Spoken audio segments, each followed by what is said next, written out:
Hello, America. This is Call of Duty Goddess. Today is July the 13th, 2016.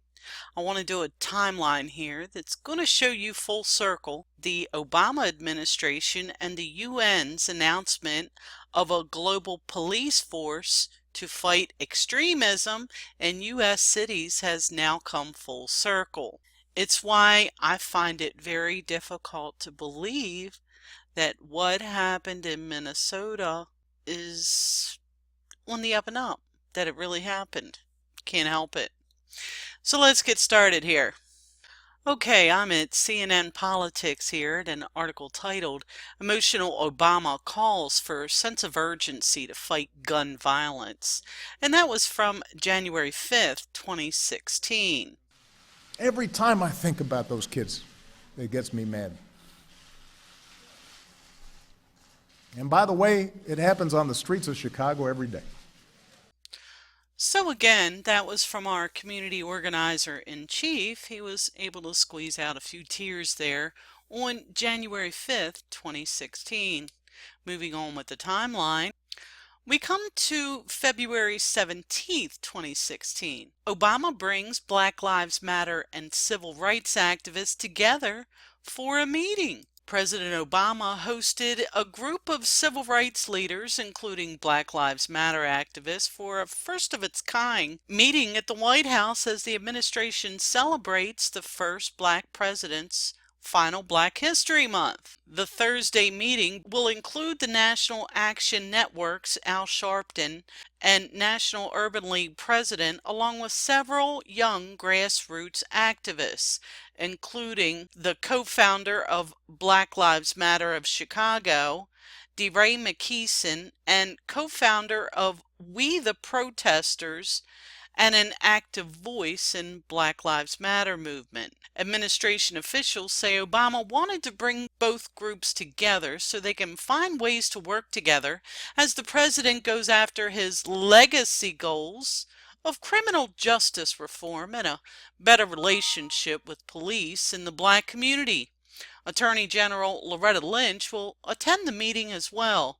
Recent high-profile killings of young Black men by police and disparities in the U.S. criminal justice system has also pushed the Obama administration to tackle some systematic issues facing the Black community, issues that activists in the Black Lives Matter movement help bring to the forefront of national conversations. So again, that was February 2016.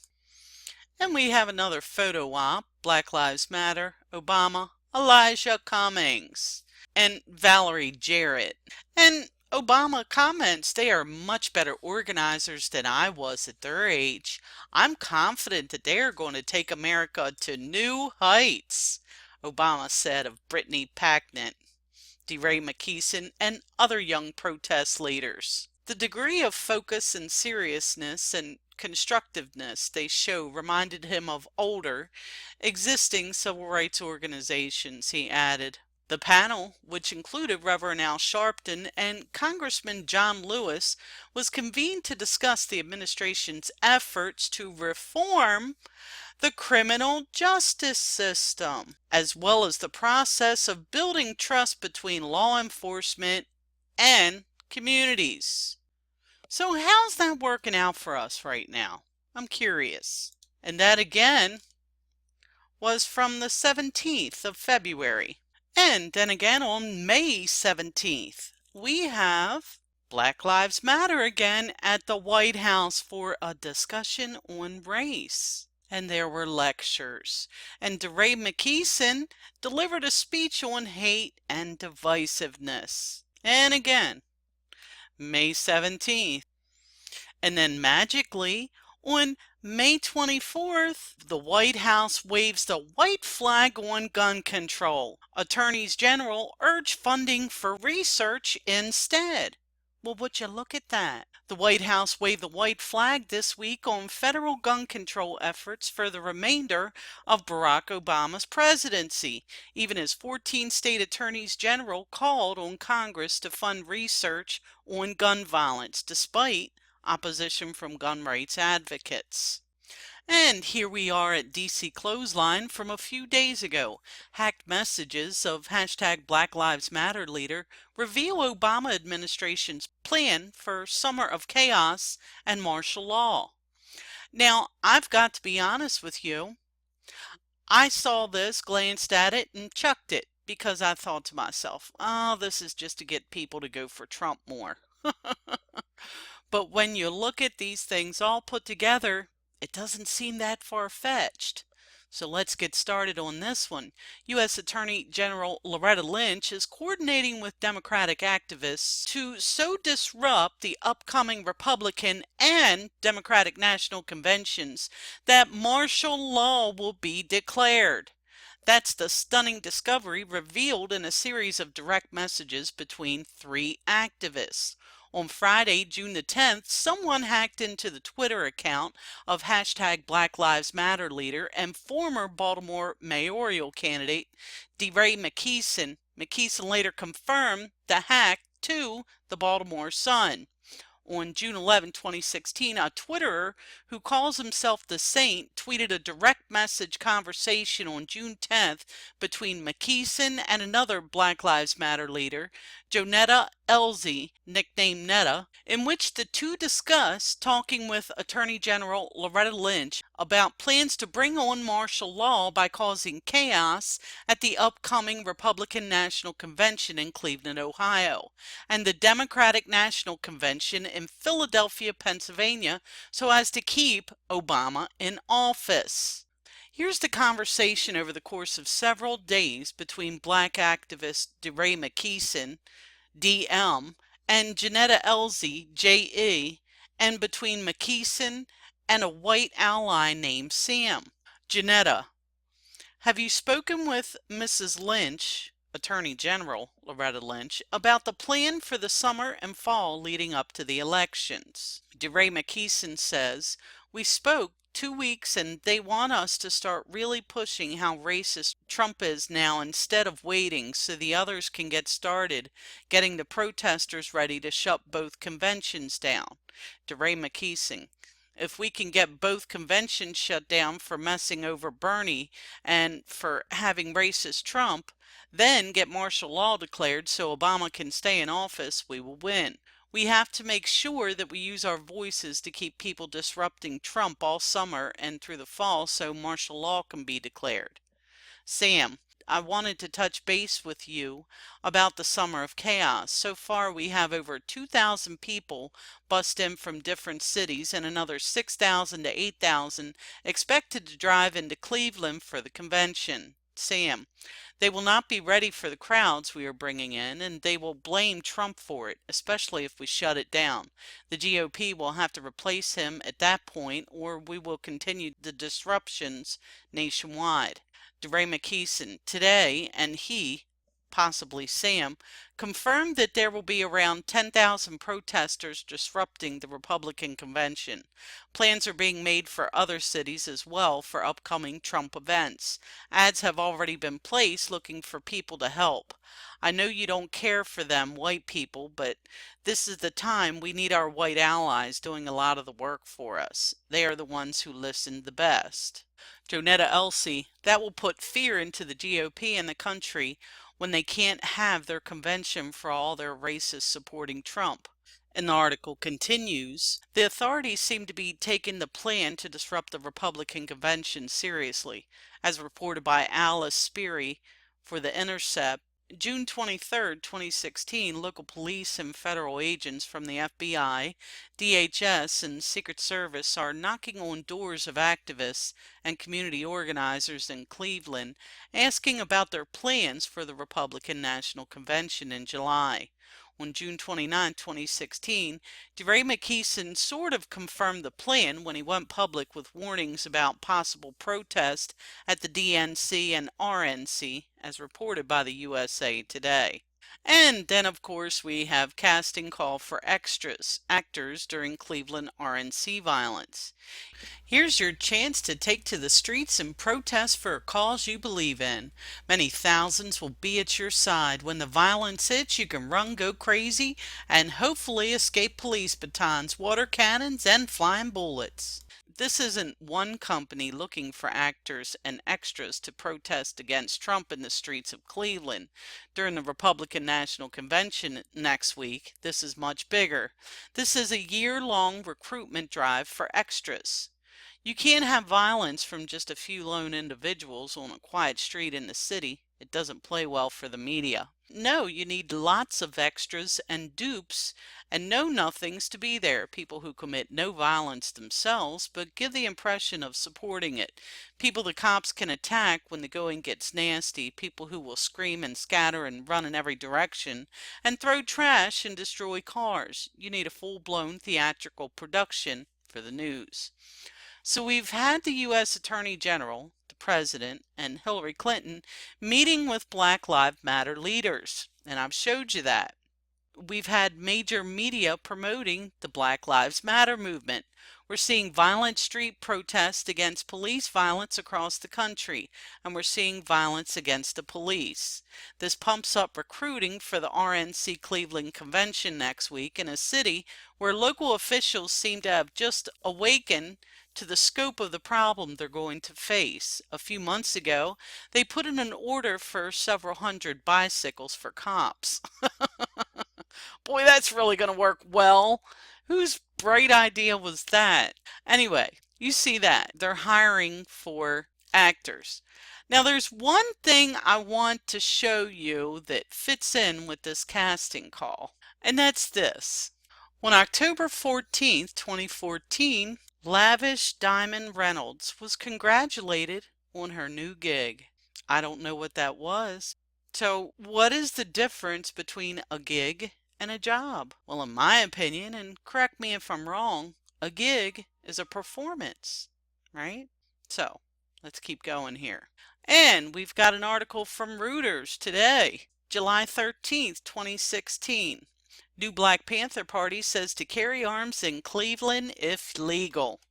Bullets will be flying. Where does that fit into the picture? Well, think about it. A guy was driving down the road, looked to me just like the guy who robbed the store. Whether he was or not, I have no idea. But the cop had probable cause to pull him over because he looked like the man in the bolo alert that had the gun. So let's listen to what happened and listen if this feels like a little bit of the Hegelian dialectic, because Obama couldn't get our guns by making laws. So now he has met with extremist groups in the White House. I'm wondering if he told these extremist groups how they can get guns.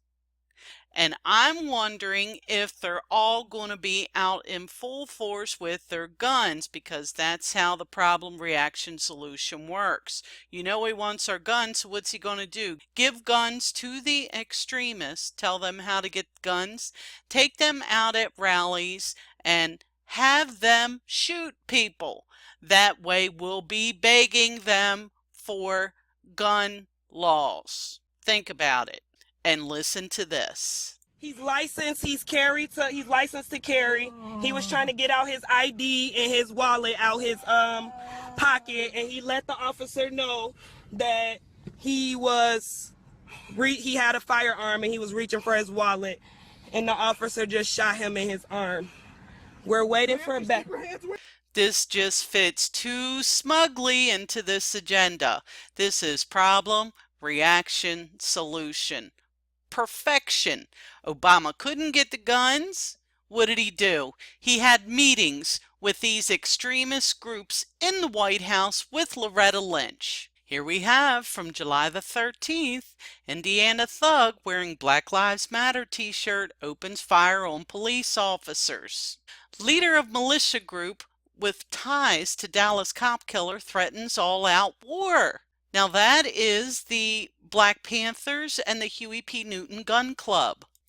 New Black Panthers announced their plan to get ready for martial law. Then you got Loretta Lynch telling Black Lives Matter to keep protesting cops. Reminds them DOJ is their partner.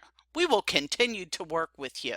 She pretty much gave them away. They need the protesters to keep it up to help provide her the excuse to seize control of the nation's police departments and ownership of its guns. Attorney General Loretta Lynch on Friday encouraged protesters not to allow the heinous violence that occurred in Dallas to silence their important voices. Let's hear from one of those voices on Megyn Kelly, shall we? Jessica in the front. Hold on. Jessica's in part of Black Lives Matter has never called for the shooting or violence against anyone. Period. What about what do we want? Dead cops, when do we want? What would we like to happen? First of all, what I've been hearing here, this is the reason why our young people are hopeless in America. Our young people are hopeless because you have all these adults here who are not listening to our young people. They talk about black on black crime in Chicago. I'm from Chicago. My organizing and activism has been on intra-community violence. We understand, like what she was talking about, how violence is. We got the point. What I'm trying to say is here. Wait, let her finish. We need to abolish the police. Period. And demilitarize the police, disarm the police, and we need to come up with community solutions for transformative justice. What we are seeing with all these cases, what we are seeing. Do you think Obama and Loretta Lynch may be involved in what's going on? I certainly do. Loretta Lynch to Dallas protesters, don't be discouraged. Loretta Lynch gives shout out to protesters. And then here we are, back at the beginning, to come full circle at Freedom Outpost from October 2nd, 2015, an article from Tim Brown. Obama administration and UN announced global police force to fight extremism in U.S. cities. I've done a video on this, I believe a week or two ago. I have done 2 or 3, maybe 4 videos on the global police force. He's killing 2 birds with 1 stone. If he can get martial law in, he can extend his presidency, and the UN can come in here. And I've seen videos of all kinds of UN vehicles being moved in here. This is the plan. So let's get a quick recap for a good 360 view here. January 5th, Obama balls about gun control. February 17th, he invites Black Lives Matter and many other activists for a meeting. May 17th, he invites them back again. May 24th, he has an about face and raises the white flag on gun control. Just this past week, there were hacked messages from Black Lives Matter leader that reveal Obama administration's plans for the summer of chaos and martial law, which initially I didn't believe, but it gives it a lot more credibility when you look at the timeline. We have the casting call for extras and actors during Cleveland Republican National Convention violence. And lavish Diamond Reynolds was congratulated on a new gig. I have no idea if this is involved in that, but it's really odd that she does gigs instead of gets jobs. From today, new Black Panther Party says to carry arms to Cleveland if legal. Indiana thug wearing Black Lives Matter t-shirt opens fire on police officer's house. Leader of Black Militia group with ties to Dallas cop killer threatens all-out war. Black Panthers announced their plan, get ready for martial law. Loretta Lynch tells Black Lives Matter to keep protesting cops and reminds them DOJ is their partner. We will continue to work with you. She doesn't want Black Lives Matter to be discouraged because she's got their 6.